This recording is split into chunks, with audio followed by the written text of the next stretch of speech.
Well, this week, Treasurer Jim Chalmers said he'll create a new set of expectations for one of our key corporate regulators, the Australian Securities and Investment Commission. Critics of the agency say its role is too broad and that it's too slow to refer prosecutions to the Commonwealth Department of Public Prosecutions. So what does it take to have an effective corporate cop on the beat? This week, after its annual forum, I sat down with ASIC's Chairman Joe Longo and I started by asking him about the Treasurer's new expectations.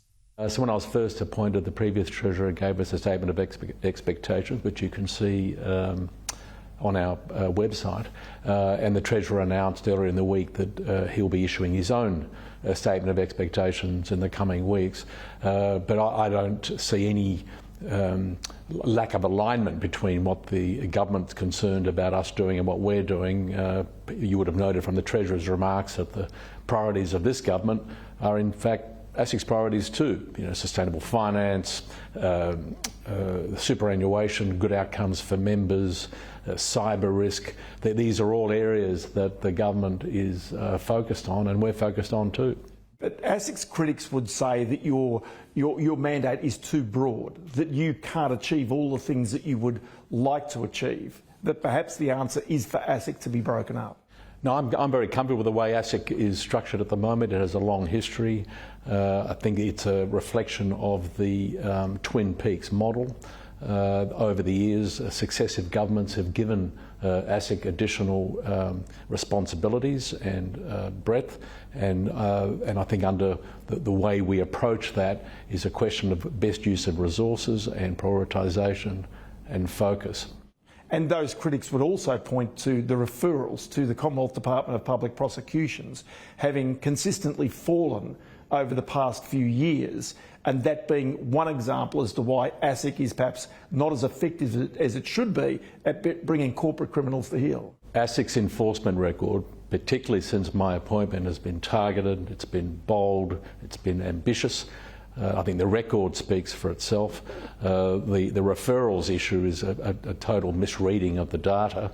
And the number of referrals waxes and wanes with the number of investigations. The number of investigations, in fact, has increased the last 2 years, and so you can expect referrals to the DPP to increase as well.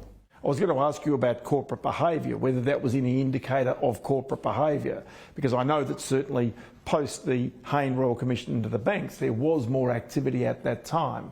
But whether you consider that corporate behaviour is better today than what it was, say, 5 or 10 years ago, or whether in fact it is a fairly constant sort of situation. Well, there's always going to be work for ASIC to do, for any regulator to do, to maintain high standards of corporate governance and corporate behaviour. But I think any informed observer would say we're working and living in a very different environment now than pre-Royal Commission. There's been a raft of regulatory reforms that have been rolled out, the reportable situations regime, the DDO regime that deals with the distribution of products. And so from my perspective, the standards of behaviour in corporate conduct in Australia have certainly not gone backwards, and in my view probably gone forwards. Then take me to one other aspect, because the world is changing very rapidly. Cryptocurrency is one really good example. The rise and the growth of superannuation funds poses potentially another opportunity, but risk for Australia as well. This is something that, as a regulator, you've got to be on top of and across before the problems arise. Yeah. Well, as you're aware, for 2024, one of our top 3 priorities is superannuation and dealing with encouraging the superannuation funds to higher standards of corporate governance and to make them more member focused and centric in the way in which they're dealing with the interests of members. There's no doubt, in my view, that there's a long way to go for standards in the superannuation sector to reach community expectations. The other areas, of course, of fundamental significance of the country are sustainable finance and greenwashing and market integrity. These are the focus areas for ASIC next year. Okay, go back to the superannuation funds. Where is it that they're letting down members in regards to expectations? Well, in a couple of areas in particular, in terms of member outcomes, the government, we have a retirement covenant arrangement in Australia, and I think the superannuation funds have to be much more focused on working out how they're going to help members transition from what's known as the accumulation phase to the retirement phase. And we're looking at around 3.5 million Australians making that transition in the next 10 years. So that's a very significant and fundamental test of the system. It's time to deliver. You've got 3.5 million people over the next 10 years, it's estimated, will want access to their superannuation, and every person's situation is very different. It's a very personal thing to go from working to retirement. And so there's a big financial aspect to that, but there are other aspects as well. Because one aspect of Australia's economy right now is that the number of financial planners is falling dangerously low. There are not financial planners stepping up after the Hayne Royal Commission because many see the barriers as being too high. And it's seen that maybe it's the superannuation funds that need to fill that vacuum. Is that your own sense as well? Well, there's clearly an issue in Australia with unmet financial advice needs, and the government is working on reforms in that very area. So far as superannuation is concerned, that we need to have a regulatory environment that enables the superannuation funds to help their members make informed decisions, well-informed decisions about transitioning from accumulation to retirement. So that advice piece and how that looks and how it's going to be regulated is really important. A part of the role that, say, ASIC, APRA, the Reserve Bank and other regulators take is the stability of Australia's economy. This week you had your annual forum where you had all of those major regulators together in the same room. Just explain to me the level of cooperation between the regulators trying to address and get ahead of these issues or potential risks in the future that could destabilise the Australian economy. Well, we're getting better and better at that. In the time since I've been chair, I've been really impressed with the way in which in Australia the regulators do cooperate with one another.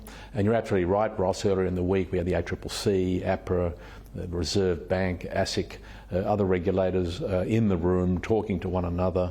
And so I think there's a very strong culture in Australia of cooperation among the regulators. And of course you have the Council of Financial Regulators that the key regulators sit on, the Treasury sits on. So in terms of financial stability and a common understanding of what issues we're having to deal with, then I think the Australian people are well served from that perspective. So for example, there's a very common understanding of the issues we're facing with sustainable finance, with greenwashing, with artificial intelligence, for example, the crypto, all of these problems, an ageing population, all of these problems are the subject of a collective discussion and understanding among the regulators. Because a part of ASIC's role is also education. Educating the community about risks that might be out there, about scams, about a range of different areas. But as you look forward, given interest rates have risen so far, do you see that there are risks coming for individuals and for businesses as a result of those rapidly rising interest rates? Well, I think the interest rate problem, the question of inflation, the Reserve Bank and Michelle Bullock has been saying a lot about that. Where we see the cost of living and interest rates playing a really significant role for many Australians is having access to affordable accommodation and predatory lending. There are a lot of Australians who are frankly the victims of very aggressive predatory lending practices, and that's actually an enforcement priority for us next year. Even the humble subject of car insurance. Many Australians are being victimised by practices in that area. So where we see our role is consumer protection in financial services, and the current high interest rate environment and inflationary environment is really putting a lot of pressure on Australians, and we see that in these other activities. One point in your priorities for the coming year was really about the fact that you are prepared to take legal action against anybody in this country if they do wrong. And you're also prepared to go to court with the prospect of not winning. Is that a change in attitude, a change in behaviour inside our corporate regulator? I think it's fair to say that since my appointment, we have been much more bold, much more ambitious about the cases we take on. Have you learnt that from the ACCC?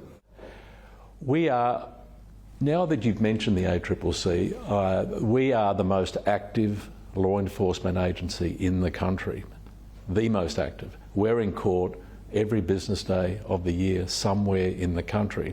So I think my answer to your question is, yes, we are in fact more litigious than the ACCC when you actually look at the number of cases we bring. So the ACCC can speak for itself. We have a different jurisdiction and mandate.